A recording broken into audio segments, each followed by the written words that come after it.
C.S. 루이스의 아주 명저죠. The Four Loves, 네 가지 사랑이라고 하는 책이 있습니다. 저는 이렇게 합본으로 된 책을 갖고 있는데요. 그 책에 네 권을 합쳐놓은 저 합본에 네 가지 사랑이라고 하는 책이 있는데요. 참 그 네 가지 사랑은 쉽게 얘기해서 아가페 사랑, 에로스 사랑, 그 다음에 우리 친구들 간의 사랑, 또 가족 간의 사랑, 이렇게 네 가지 사랑을 나눠서 이렇게 하나씩 다뤘어요. 그 중에 이제 프렌십에 대해서, 친구에 대한 이야기를 하는데 굉장히 참 인사이트가 많아요. 예를 들어서 연인들끼리는 이렇게 페이스 투 페이스의 관계다. 근데 친구는 페이스 투 페이스가 아니라 사이드 바이 사이드다. 이런 아주 통찰력 있는 이야기를 하면서 친구, 프렌십에 대해서 얘기하면서 예를 들어서 A, B, C 이렇게 친구가 셋이 있다면 하면서 이렇게 적고 있어요. 제가 그대로 한번 제 번역으로 읽으면요. 친구 A가 죽었을 때 B는 친구 A만 잃어버린 게 아니라 친구 C 안에 차지하고 있는 A 부분도 잃은 것이다. 또한 친구 C는 친구 A만 잃어버린 게 아니라 친구 B 안에 있는 A의 부분도 잃어버린 것이다 라고 이야기를 하고 있어요. 영어가 편하신 분은 한번 읽어보십시오. 그래서 이 C.S. 루이스 친구들이 정말 다 괜찮은 친구들이에요. 이 판타지 소설, 여러분 나니아 소설, 이거는 아이들이 머스트 읽어야 되죠.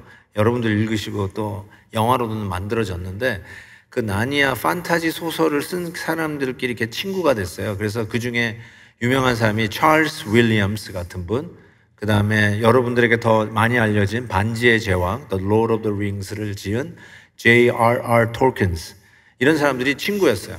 그래서 잉클링스라고 해가지고 이렇게 친구 클럽을 만들어가지고 서로 이렇게 쉐어를 하는데 찰스 윌리엄스가 58세에 죽었어요. 그러면서 요 프렌십에서 아까 그 ABC 얘기하면서 이렇게 직접 얘기해요.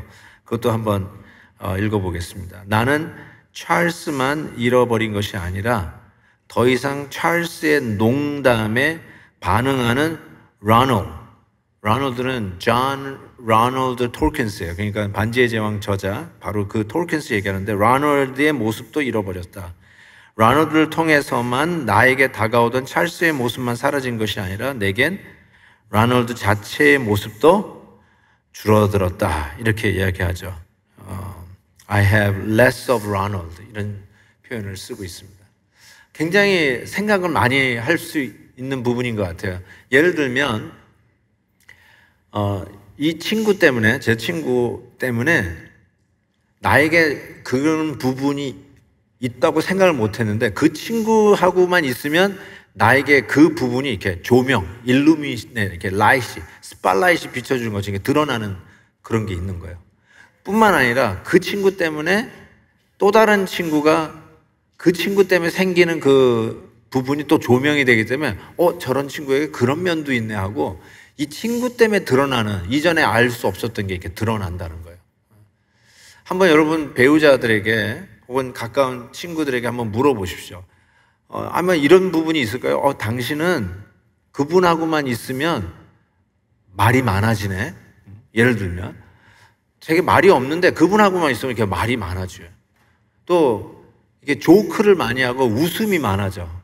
원래 잘 안 웃는데 그분하고만 있으면 많이 웃고 사람이 명랑해져요. 그러니까 원래 나는 명랑한 사람이 아니라고 생각했는데 그 친구 때문에 나도 몰랐던 그분이 막 이렇게 드러나고 나타나는, 이게 프렌십이라고 이야기를 하는 거죠. 그래서 가까운 친구들끼리 이렇게 있으면 그 친구 때문에 나에게 이전에 몰랐던 그런 것들이 막 조명을 받으면서 이게 드러나기 시작하고 나에게도 이런 면이 있었구나. 저 친구에게도 그 친구 때문에 이런 면이 있었구나. 이것을 이렇게 알게 된다는 거예요. 사람이 이렇게 친해져도요, 이런 부분이 있는데 예수님하고 친해지면 어떻게 될까요? 그러니까 예수님하고 안 친하신 분들은 이 말이 무슨 말인지 몰라요. 근데 예수님하고 친해지면, 사람끼리도 친해지면 내가 몰랐던 그런 부분이 드러나듯이 예수님하고 친해지면 그런 것들이 나에게 드러나기 시작해요. 예전에 몰랐어요. 예수님하고 친하기 전에는 몰랐어요. 근데 친해지기 시작하면 이런 게 드러나고, 또 예수님과 친한 다른 성도들하고 이렇게 교제를 하면서 그분에게 그런 면이 몰랐는데 그런 면이 막 드러나기 시작하는 거죠. 예수님과 친하다 이런 관계를 얘기하는데 신학적인 용어를 쓴다면 그리스도와의 연합, union with Christ라는 신학적 용어를 씁니다. 신비한, 아주 mysteriously 신비하게 연합이 되는 거죠. 사람과 사람의 그 친한 친구에서도 이런 신비한 부분들이 드러나듯이 우리 주님과 친해지면 바로 그런 모습들이 드러난다는 것입니다. 그래서 기독교는 무슨 윤리적인 코드의 나열이 아니라 우리 주님과의 관계, relationship이다 이렇게 이야기하는데 정말로 맞는 말씀입니다. 그래서 우리가 잘 쓰는 말이 우리가 그리스도 안에 있느냐, in Christ 이런 표현을 많이 쓰잖아요.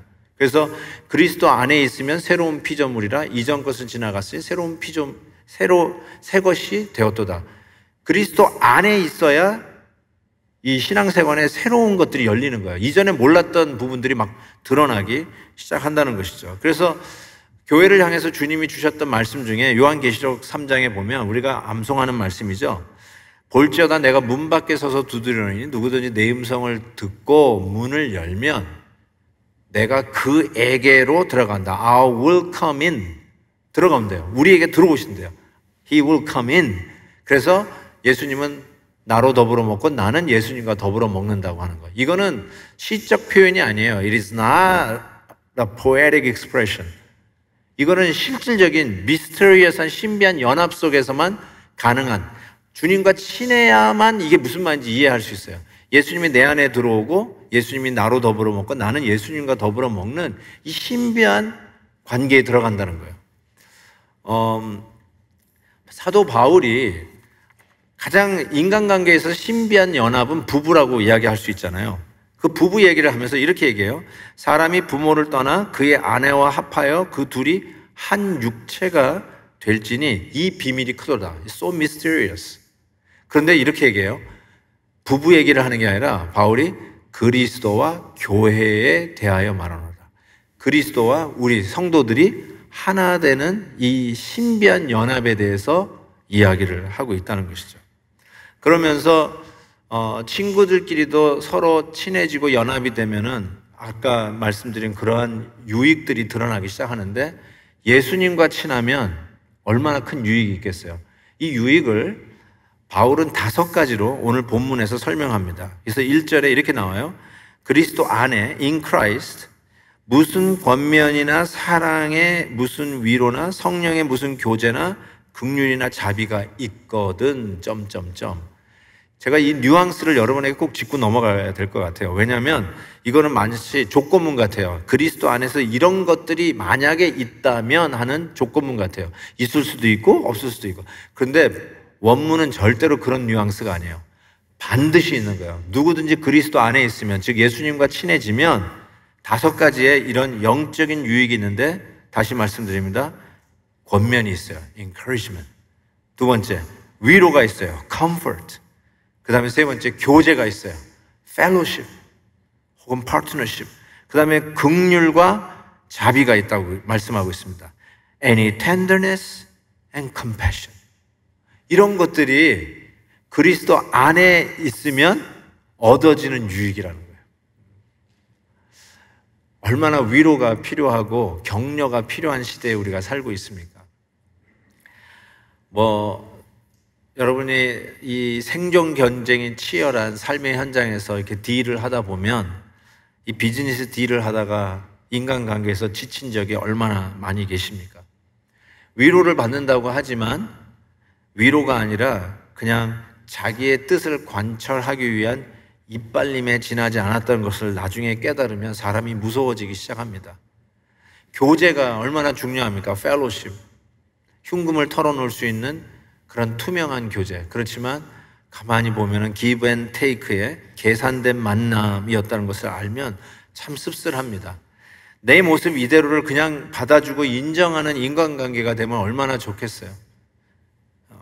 보면은 너무나도 삼엄한 판단과 저울질 당한 것 같은 씁쓸함에 다시 사람 앞에 마음을 열고 이야기하고 관계를 갖는 것이 무섭습니다.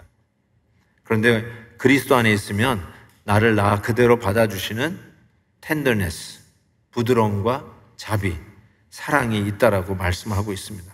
이것이 얼마나 우리에게 중요합니까? 수많은 아픔과 bitterness와 상처와 배신과 그런 실망 속에서 우리 주님이 주시는 긍휼과 자비, encouragement, 격려, comfort, 이빨림이 아니라 실질적으로 comfort에 힘이 되는 거예요. 진짜 든든해지는 거예요.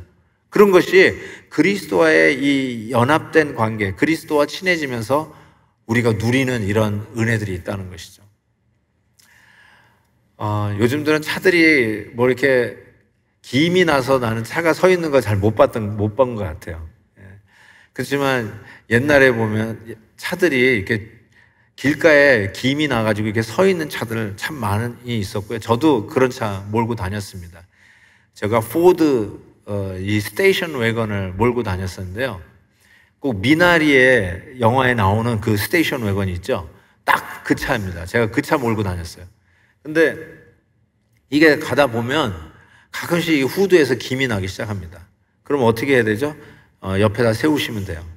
그 다음에 후드를 열고 그 다음에 그 앞에 라제타가 있어요. 레디에이터가 있어요.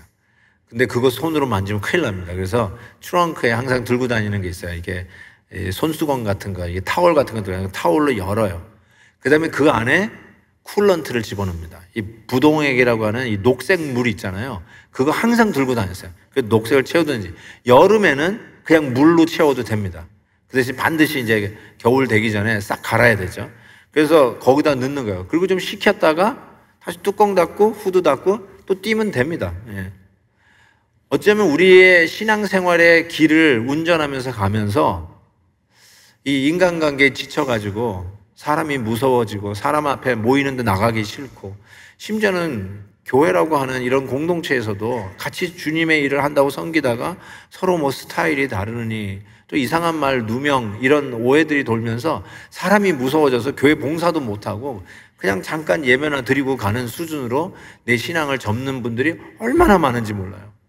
정말 있는 그대로 받아주고 내 흉금을 털어놓고 정말 마음이 편해지고 자유하고 격려를 받고 힘이 되고 이런 인간관계가 얼마나 아쉽습니까? 그런데 그리스도와 친해지고 그리스도와 연합되면 바로 이러한 은혜가 있다는 것이에요. 그래서 지치고 힘들어서 김이 나고 있어서 옆에 세워놓은 자동차와 같은 그런 길에서 우리가 어떻게 하냐. 주님에게부터 받은 이 놀라운 격려, 위로, 교제, 긍휼, 자비 이런 것들을 다시 그 힐업돼가지고 연기 나는 레디에이터에다가 필업하는 거죠. 쿨런트를 집어넣는 거죠. 그래서 식히고 다시 또 달리는 것이죠. 바로 우리가 그리스도와 연합되어서 이런 유익을 누리고 있지 않느냐. If any 있단 말이에요. 반드시 있다는 거죠. 예수님과 안 친하시면 이거 몰라요. 그러니까 안 친하다고 생각하시면 친해지셔야 돼요. 예수님하고.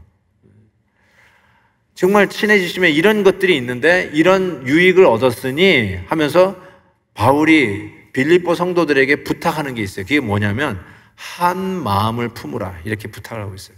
이런 은혜가 주어졌으니 한 마음을 품으라. 2절 보세요. 마음을 같이하여 같은 사랑을 가지고 뜻을 합하며 한 마음을 품으라. 영어 NIV를 실었어요.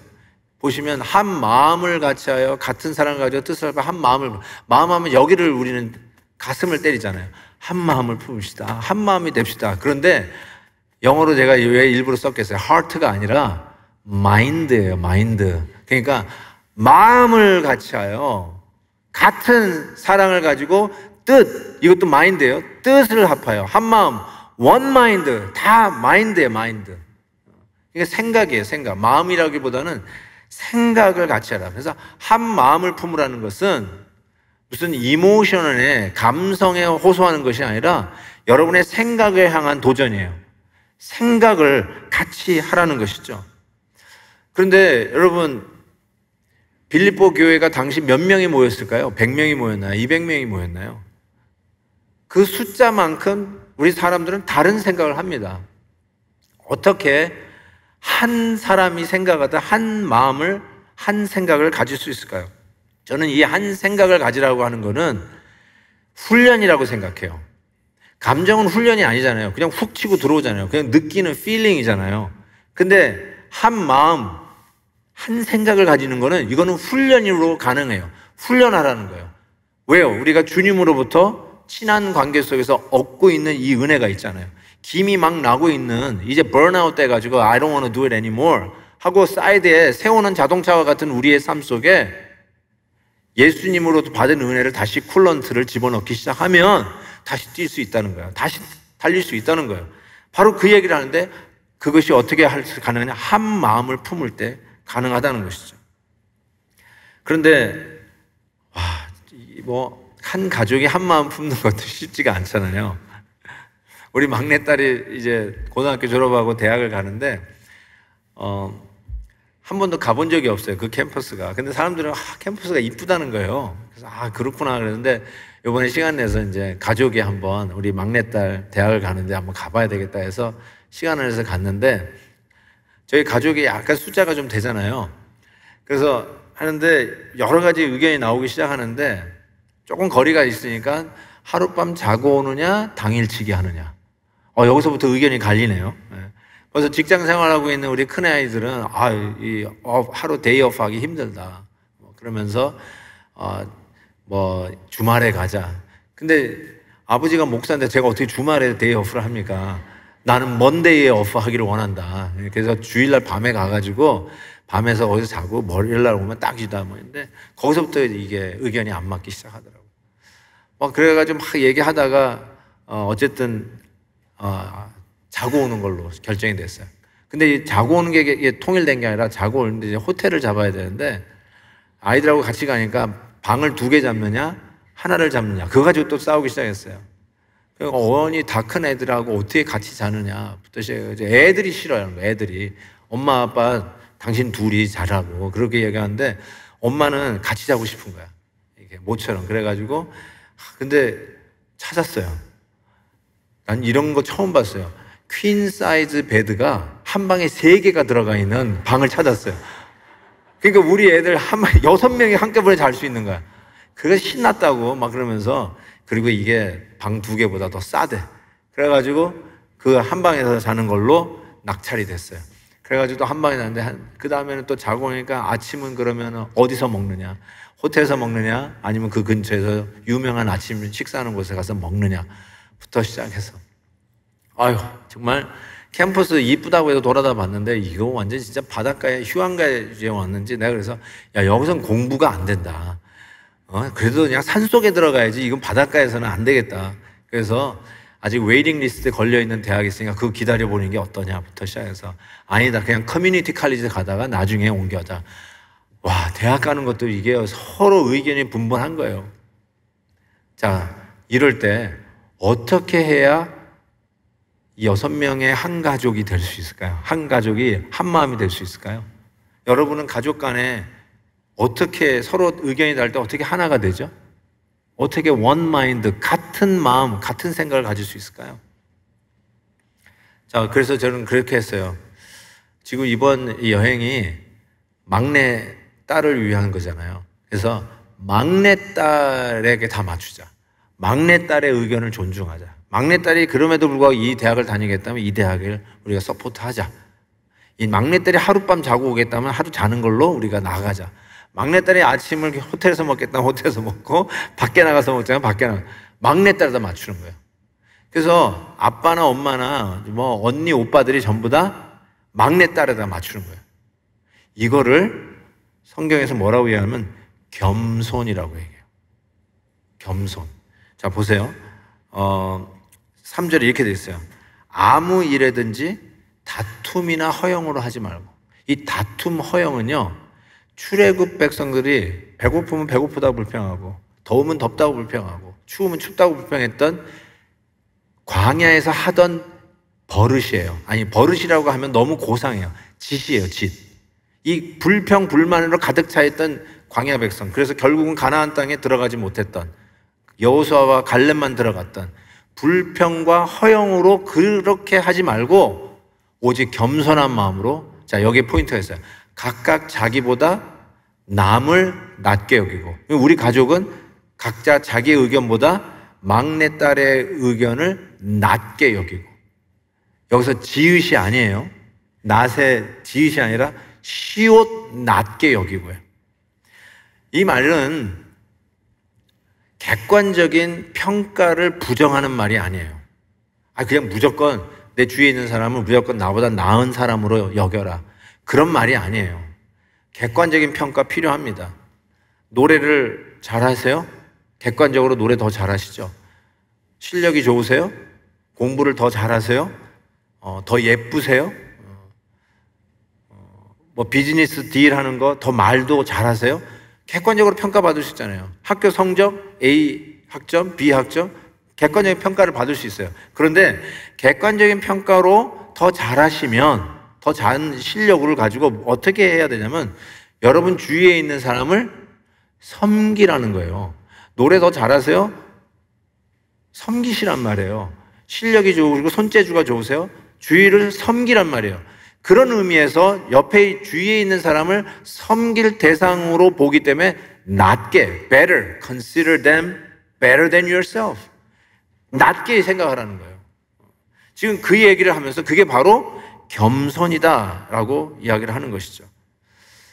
그 겸손의 대표적인 예로 바울이 드디어 예수님의 겸손을 샘플로 보여주는 것이죠.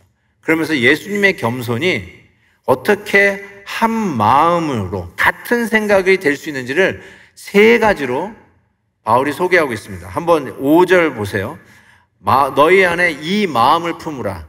이 heart가 아니라 same thing, mind예요. 이 생각을 품으라.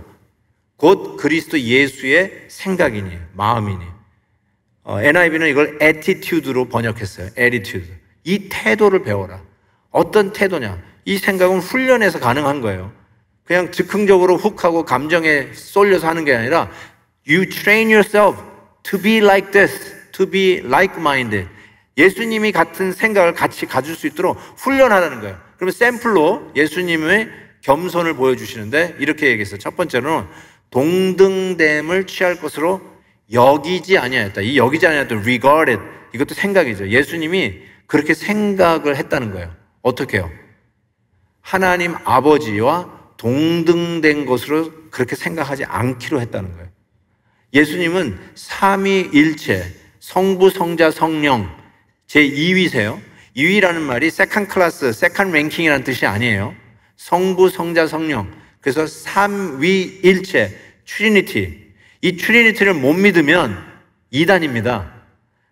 성부, 성자, 성령이 동등하시고 그 권위와 영광이 같다는 걸 인정하지 않으시면 여러분이 예수님을 믿는다 해도, 예수님이 좋은 선지자라고 생각해도 You are 이단.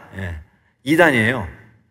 근데 예수님께서 동등된 하나님이심에도 불구하고 동등될 것으로 여기지 아니했다. 생각이죠. 생각. 난 그렇게 생각하지 않기로 했다는 것입니다. 우리가 동등됨을 주장할 때가 있어요. 여러분께서 가만히 보면 너랑 나랑 똑같아. 이제 얘기할 때가 있어요. 당신도 한 표고 나도 한 표야. 당신도 사람이고 나도 사람이야. 당신도 밥 먹고 살고 나도 밥 먹고 살아. You and me, same. 이렇게 하잖아요. same. 근데 이 동등된 것을 얘기할 때 그 다음에 나오는 얘기가 뭐죠? 무슨 얘기 하려고 우리 똑같다고 얘기하는 거예요? 무슨 얘기를 주장하기 위해서 당신과 나는 동등하다는 얘기를 하려고 하는 거죠? 내가 내 권리 찾겠다는 거예요. 내가 누리겠다는 거예요. 내 밥 챙겨 먹겠다는 거예요. 그래서 당신과 나는 똑같다. 그 얘기를 하는 거거든요. 근데 예수님께서 뭐라고 얘기하면 나는 똑같이 않기로 했다라는 거예요. 그렇게 생각을 안 하기로 했다는 거예요. 즉 대접받는 일 안 하겠다는 거예요. 내 권리 찾는 일 안 하겠다는 거예요. 당연히 받을 수 있는 거지만 당연히 받는 거 내려놓겠다라고 하는 것이죠. 그래서 오히려 하나님 아버지와 동등된 그 하나님이심에도 불구하고 아버지의 뜻을 쫓아가시는 겸손을 우리 주님께서 우리에게 보여주시는 거죠. 두 번째로 예수님께서 어떻게 한 마음으로 한 생각을 품게 하는지 그 겸손을 보여주셨는데 자신을 비우셨다라고 얘기해요. 7절에 이렇게 얘기해요. 오히려 자기를 비워 종의 형체, 종의 servant의 nature, 종의 nature를 가지시고 사람이 되셨다. 이렇게 표현하고 있습니다. 여기서 자기를 비웠다. He emptied himself 했는데요. 자기를 비웠다. 텅 비웠다. nothing이라고 하는 거죠. I am nobody, I am nothing이라고 이야기하시는 거죠. 하나님과 본체이신 그분께서 우리 가운데 오셨을 때에, 성육신하여 우리 가운데 오셨을 때 본인이 하나님이시고 왕중왕이시니까 백마 타고 왕관 쓰고 빰빠라 하고 오신 게 아니라 가장 비천했던 말 구유에, 말 밥통에 오셨다고 말씀을 하고 있지 않습니까? 그리고 예수님께서 공생애를 시작하시면서 자기 자신의 job description, 본인이 해야 할 역할 설명서를 이렇게 마가복음에서 설명하고 있어요. 인자가 온 것은 섬김을 받으려 함이 아니라 도리어 섬기려 하고 자기 목숨을 많은 사람의 대속물로 주려 함이니라. 자기는 섬김 받으려고, 내가 왕이니까, 내가 하나님이니까 마땅히 받아야 할 섬김을 받겠다고 오신 게 아니라 오히려 섬기려고 자기 자신을 대속물로, 십자가의 제물로 내놓기 위해서 오셨다라고 하면서 자기의 job description을 설명하고 있습니다. 이 말이 바로 자기를 비웠다. I am nobody, I am nothing. 바로 그 이야기를 하고 있는 거 아닙니까? 우리 자녀들이 K-culture, K-pop, K-드라마, K-dance, 아메리칸 갓 탤런트 이번에 하는 거 보니까요, 우리 한국 팀이 3팀이나 올라가 있더라고요. 대단하더라고요. 그래서 그 심사위원이 도대체 한국 사람들은 어떻게 이렇게 잘하냐, 그런 뭐가 있길래 이렇게 잘하냐는 그런 심사평을 그 뉴스에서 들어보았습니다. 요즘 뭐 날리고 있는 BTS 보면 요즘 버러라고 하는 노래가 나왔는데 지금 6주째 빌보드 차트 1등이래요. 이런 일이 없대요. 그전에는 뭐예요? 다이너마이트로 계속해서 1등 하더니 이젠 또 버러, 또 멋져 최신곡을 냈다고 그러는데요. 어쨌든 제가 그렇게 즐겨 듣는 사람은 아닌데 이렇게 계속 얘기가 들려서 이렇게 알게 됐습니다. 대단하잖아요. 그래서 우리 아이들도 이제 K-드라마도 잘 봅니다. 넷플릭스 코리안 드라마가 들어왔어요. 그렇잖아요? 그래가지고 막 이렇게 자막도 영어로 다 나오니까 애들이 코리안 드라마도 이렇게 즐겨 보는데, 이 코리안 드라마를 보면 제가 느낀 건데요. 미국 드라마 내가 보는 게 없으니까 뭐 옛날에 제너럴 하스피털, 영 앤드 레슬레스 이런 거 그런 거 하고는 좀 분위기가 달라요. 보면 잘 싸워. 왜 코리안 드라마는 이렇게 싸우는 게 맞는지 몰라요. 막 싸우는데 싸우다가 꼭 나오는 두 마디가 있어요. 그건 뭐냐면 넌 내가 누군지 알아? 이거 하고, 두 번째는 너 나이 몇 살이야? How old are you? 이게 꼭 나와요. I don't get it. 그래서 우리 아이들이 맨날 이렇게 K-드라마들 이렇게 보면서도 왜 한국 사람은 싸우다가 너 do you know who I am? 왜 이런 말이 많이 나오냐? 그 다음에 애들이 제일 힘들어하는 거 How old are you? 왜 싸우다 말고 너 나이 몇 살이야? 그거 왜 물어봐요? 이런 게 있는데 그게 뭘까요? 왜 그렇게 싸워요? 내가 누군지 알라는 거예요.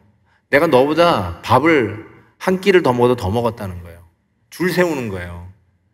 내가 너하고 이렇게 상대할 그런 군번이 아니라는 거예요. 내가 지금 봐주고 있다는 거예요. You know, I am somebody. 그 얘기하고 있는 거예요. 내가 누군지 알아? 근데 예수님이, 하나님과 본체이신 그 예수님이 뭐라고 하냐면 I am nobody라고 얘기하고 계신다는 거죠. 내가 스스로 취할 수 있는 그 권한을 내려놓는다는 거죠. 취할 것으로 여기지 아니하시고 I am nobody라고 얘기하신다는 이 말씀. 그래서 나는 오히려 섬김을 받으려 온 게 아니라 섬기려고 왔다라고 얘기하면서 오히려 내 주위에 있는 사람을 나보다 낮게 여기라는 거. 그게 예수님이 하시는 말씀이죠. 예수님보다 객관적으로 나은 존재가 어디 있겠습니까? 그런데 그 능력으로, 하나님 되신 능력으로 우리 주위를 섬기는, better, 낮게. 그래서 우리는 어떻게 하는데 내 실력과 내 능력으로 주위를 누르려고 하잖아요. 그래서 낮게, 지읒 낮게로 여기는데 오늘 말씀은 시옷 낮게로 리셋하라는 것이죠. 우리 주위의 사람들을 여러분이 가진 객관적으로 평가해도 더 나은 실력을 가지고 의시되고 자랑하고 남을 누리려고 하고 매니플레이를 하려고 하지 말고 더 나은 것을 받았는가, 더 나은 것으로 증명되었는가, 그것으로 주위에 있는 사람들을 섬기는 것으로 지읒을 시옷으로 리셋하라는 거죠. 리셋. 예수님께서 이 시옷의 리셋을 세 번째로 어떻게 한 마음으로 한 생각을 품으면서 교회라고 하는 공동체가 하나 될 수 있는가, 그 비밀을 이렇게 이야기하고 있어요. 그 리셋은 십자가에 죽기까지 복종하셨다는 것으로 얘기합니다. 8절 보세요. 사람의 모양으로 나타나서 자기를 낮추시고 죽기까지 복종하셨으니 십자가에 죽으십니다. 지읒 낫게가 아니라 시옷 낫게로 리셋하는 이 시옷의 리셋이, 예수님은 십자가 시옷의 리셋이었다는 것을 가르쳐 주고 있습니다. 세상을 바꾸려고 얼마나 우리가 애썼습니까? 힘과 권력으로, 숫자로 세상을 바꾸려고 했지만 그런 방법으로 바꿔졌습니까? 여러분, 누구를 바꿔보려고 애를 써본 적이 있으십니까? 하다못해 여러분의 배우자 바꿔보려고 해보지 않으셨습니까? 묻습니다. 바뀌어집니까? 안 바뀌어져요. 안 바뀌어져요. 여러분의 자녀들이 여러분이 바꾸려고 한다고 바뀌어집니까? 생각이 맞지 않는 세대 차이를 느낀다고 하는 시부모님, 여러분 바꾸려고 했습니까? 며느리 저거 그냥 바꿔봐야지 한다고 바뀌어집니까? 안 바뀌어집니다. 근데 예수님은 힘과 능력으로 세상을 바꾼 게 아니라 십자가로 리셋해서 십자가로, 죽기까지 복종한 십자가로 이 세상을 바꾸셨고, 아니, 나같이 변하지 않는 나를 바꿔내시지 않으셨습니까? 십자가의 리셋, 이게 능력이었고, 이것이 한 마음으로 한 생각으로 품고 우리가 가지고 있는 공동체, 가정과 교회와 우리의 일터를 하나로 묶을 수 있는 우리 예수님의 겸손이었어요. 죽기까지 십자가의 리셋. 제가 영국 런던에 갔었을 때 그 국회의사당 옆에 있는 그 유명한 웨스트민스터 애비 사원에 간 적이 있습니다. 그러면서 거기에 보면 유명한 정치인들부터 시작해서 유명한 정말 사회 사업가들, 영웅과 같은 분들이 누워 있어요. 거기에 데이빗 리빙스턴 선교사님의 묘가 딱 있습니다. 그래서 바닥에 있어요. 이렇게 바닥에. 그래서 제가 그 앞에서 기도했던 기억이 납니다. 근데 그때는 제가 찾지 못했었는데, 이 리서치를 하다 보니까 웨스트민스터 애비에 무명한 주교의 묘비 글이 남겨져 있다고 합니다. 그 글을 읽는데 너무나 감동이 돼서 여러분에게 소개하려고 합니다. 이렇습니다. 내가 젊고 자유로워 상상력에 한계가 없었을 때 나는 세상에 변화시키겠다는 꿈을 꿨다. 그러나 좀 더 나이가 들고 지혜를 얻었을 때 나는 세상이 변하지 않으리라는 것을 알았다. 그래서 시야를 좁혀 내가 살고 있는 나라를 변화시키겠다고 결심했다. 그러나 그것 역시 불가능한 일이었다. 황혼의 나이가 되었을 때 나는 마지막으로 나와 가장 가까운 내 가족을 변화시키겠다고 결심했다. 그러나 아무것도 달라지지 않았다. 이제 죽음을 맞이하기 위해 자리에 누운 나는 문득 깨닫는다. 만약 내가 나 자신을 먼저 변화시켰더라면 그것을 보고 가족이 변했을 것을, 또한 그것에 용기를 내어 내 나라를 더 좋게 바꿀 수 있었을 것을, 그리고 누가 아는가, 세상까지도 변했을지.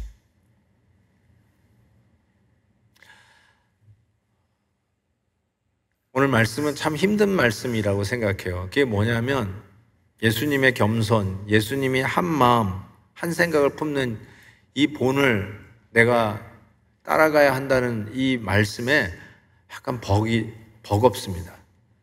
그리고 제가 도저히 안 되는 나의 이 인격에, 종재기와 같은 나의 이 사이즈에 제가 싫습니다.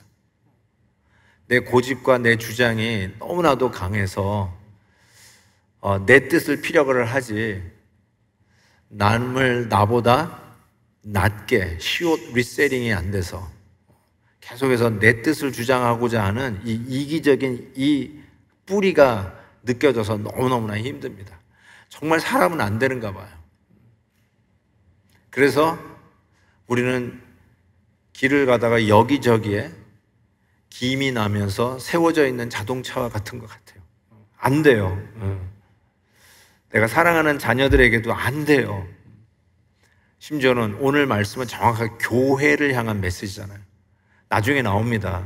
교회 안에 하나 안 되는 부작용들을 실명을 거론하면서까지 바울이 얘기해요. 순두계, 유오디아, 이 여집사인지 권사님인지 모르겠지만 한 뜻을 품으라고 얘기해요. 교회를 향한 말이에요. 우리 주님을 섬기는 이 공동체를 향한 말이에요. 근데 하나가 안 되는 거예요. 버거워요. 같이 일하다가 스타일이 안 맞고 너무 말이 많아서 싫고 정말 자기 자랑하는 것 같아서 싫고 말은 하는데 뒤로 빠지면서 정작 일할 때는 일도 안 하고 여러 가지 이야기하면서 서로 이야기하다 보니까 이게 본의 아니게 가십이 돼가지고 오히려 선하게 주를 위해 섬기려고 하는 사람들이 턴다운 돼가지고 교회 일은 나서서 하는 게 아닌가 보다. 그냥 조용히 예배나 뒷자리에 살짝 앉았다가 살짝 가자. 그런 이상한 신앙 철학을 가지고 있는 분들이 얼마나 많이 있어요. 정말 안 되나 봐요. 마치 그러한 상황 속에 있는 교회를 향해서 우리 바울이 예수님의 이 마음을 좀 품으라. 예수님의 생각을 좀 품어서 하나 되는데 이미 그리스도 안에서 내가 가지고 있는 이 영적인 은혜들이 있지 않느냐. Encouragement, comfort, partnership, love and tenderness. 이거 있지 않느냐. 다시 부어 넣으라는 거예요. 여러분의 그 말도 안 되는 속 좁은 그 레이디에이터에다가 부어 넣으라는 거예요. 다시 부어 넣고 후드 닫고 다시 운전해서 하이웨이를 뛰라는 거예요. 신앙생활 계속 하라는 거예요. 왜요? 주님이 부어주신 은혜로 넉넉하다. 주님이 가르쳐 주신 겸손으로 우리가 이 길을 계속해서 달려갈 수 있다는 거예요. 아멘입니까? 네. 그래서 저는 이 찬양을 여러분하고 불러보고 싶어요. 제가 진짜 이번 한 주 내내 이 찬양을 불렀어요. 아마 낯설 수 있는 찬양이기도 한데요. 이 찬양을 통해서 제가 받았던 은혜가 너무나 큽니다. 겸손이라고 하는 찬양인데요. 가사 내용에, 여러분 익숙하지 않으면 가사 내용에 은혜를 받으시고요. 그리고 은혜 받으시면 여러분이 집에 가셔서 유튜브에 겸손 치면 이 찬양이 뜹니다. 너무너무나 마음에 와닿아서 한 주 내내 이 찬양으로 은혜를 받았는데요. 여러분도 틀림없이 은혜 받고 이번 주 내내 이 찬양 들으면서 이 하나 되지 못하는 나의 삶의 현장을, 그게 가정이든 여러분의 사역의 현장이든 아니면 일터이든 하나로 이끌어 가시는 하나님의 은혜를 체험할 거라고 믿습니다. 한번 이 찬양 해봅시다. 슬픔 속에서도 울지 않는 것. 슬픔 속에서도 울지 않는 것, 억울해서 울지 않는 것, 걱정할 수밖에 없는 상황 속에도 걱정하지 않는 것, 사랑할 수 없는 사람조차도 사랑하며 품어주는 것, 용서할 수 없는 사람일지라도 용서하여 주는 것, 어떠한 자기 주장도 버리고 오직 모든 것을 주님 뜻에 맡기며 내가 강한 것이 아니라 주가 강함을 보여주미 진정한 겸손, 참을 수 없어도 화내지 않고 끝까지 인내하는 것, 감사할 수 없는 그런 조건에서도 감사하며 사는 것 칭찬이나 비난 가운데서도 침묵하며 살아가는 것 말씀 순종하기 어려울지라도 믿음으로 순종하는 것 어떠한 자기 주장도 버리고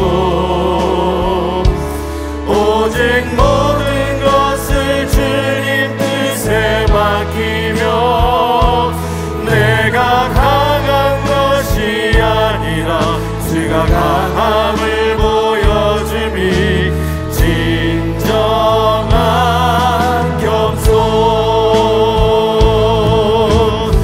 겸손은 겉사람이 드러나지 않고 속사람이 드러나는 것 하나님과 가장 가까운 사람이 바로 겸손한 사람